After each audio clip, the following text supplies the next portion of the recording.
ನಮಸ್ಕಾರ ವೀಕ್ಷಕರ, ಆನ್ಲೈನ್ ಟಿವಿಗೆ ಸ್ವಾಗತ. ನಾನು ನಿಮ್ಮ ಎನ್ಕೆ.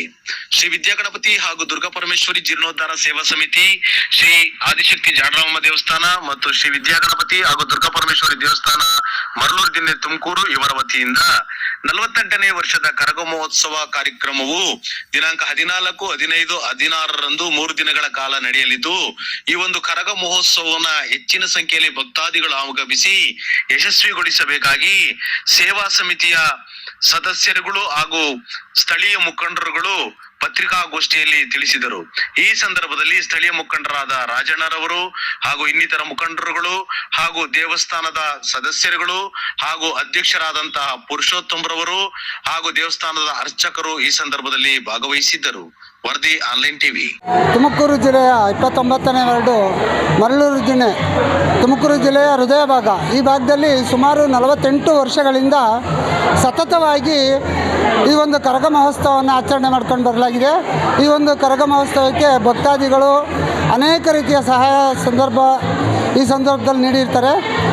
ಇವತ್ತಿನ ವಿಶೇಷವಾಗಿ ಹಾಲಿನ ಕೊಡ, ಅಂದರೆ 101 ಹಾಲಿನ ಕೊಡ, ಸುಮಾರು 500 ಲೀಟ್ರ್ ಹಾಲುಗಳನ್ನು ನಾವಿಲ್ಲಿ ಮಹಿಳೆಯರು ತಮ್ಮ ಭಕ್ತಿಪೂರ್ವಕವಾದ ವ್ರತಗಳೊಂದಿಗೆ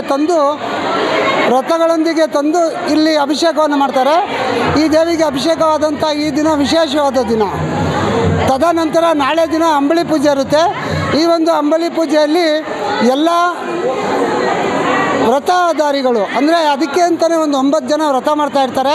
ಅವರುಗಳ ಮುಖಾನೇ ಬೆನ್ನಿಗೆ ಉಕ್ಕಿಗೆ ವ್ರತವನ್ನು ಸೇರಿಸಿ ಹಾಗೂ ಶಿರಡಿ ಪೂಜೆಯನ್ನು ಮಾಡ್ತಕ್ಕಂಥ ಒಂದು ವಿಶೇಷ ಕಾರ್ಯಕ್ರಮ ನಾಳೆ ಮಧ್ಯಾಹ್ನ ನಡೆಯುತ್ತೆ.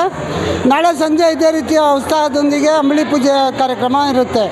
ತದನಂತರ 3ನೇ ದಿನವಾದ ನಾಡಿದ್ದು, ಅಂದರೆ ಬುಧವಾರದ ದಿನ ಈ ಊರಿನ ಮೆರವಣಿಗೆ ನಡೆಯುತ್ತೆ. ಈ ಒಂದು ಮೆರವಣಿಗೆಯಲ್ಲಿ ಹೆಸರಾಂತ ಪಂಬೆ ವಾದ್ಯದವರು ಹಾಗೂ ಕರಡಿ ವಾದ್ಯ ಹಾಗೂ ಕೀಲ್ಕುಣಿತ ಮತ್ತು ಬೆಳ್ಳಿ ರಥದಲ್ಲಿ ಅಮ್ಮನವರ ಮೆರವಣಿಗೆ, ಈ ರೀತಿ ಅನೇಕವಾದಂಥ ಒಂದು ಈ ಜಾತ್ರಾ ಕಾರ್ಯಕ್ರಮವನ್ನು ಪುರುಷೋತ್ತಮ ಅಂತ ಶ್ರೀ ವಿದ್ಯಾಗಣಪತಿ ಹಾಗೂ ದುರ್ಗಾ ಪರಮೇಶ್ವರಿ ಜೀರ್ಣೋದ್ಧಾರ ಸೇವಾ ಸಮಿತಿಯ ಅಧ್ಯಕ್ಷರು ಈ ಕರಗ ಮಹೋತ್ಸವಕ್ಕೆ ಅತಿ ಹೆಚ್ಚಾಗಿ ಭಾಗವಹಿಸಿದ್ದಾರೆ ಭಕ್ತರುಗಳು. ಇವತ್ತಿನ ವಿಶೇಷ ಏನಪ್ಪ ಅಂದರೆ ಕರಗ ಸ್ಥಾಪನೆ ಹಾಗೂ ಹಾಲಿನ ಅಭಿಷೇಕ ಇತ್ತು. ಹಾಗಾಗಿ ನಾನಾ ಕಡೆಯಿಂದ ಭಕ್ತರುಗಳು ಆಗಮಿಸಿದ್ದಾರೆ. ತುಂಬ ವಿಶೇಷವಾಗೈತೆ ಅಂತ ಎಲ್ಲರೂ ನೋಡ್ತಾ ಇದ್ದಾರೆ. ತಮಿಳುನಾಡಿನ ಶೈಲಿಯಲ್ಲೇ ಕೊಕ್ಕಿ ಹಾಕ್ಕೊಂಡು ಟ್ರೈನಲ್ಲಿ ಬರ್ತಾರೆ ಭಕ್ತರುಗಳು. ಅದನ್ನು ತುಂಬ ಚೆನ್ನಾಗಿರುತ್ತೆ ನೋಡೋಕ್ಕೆ.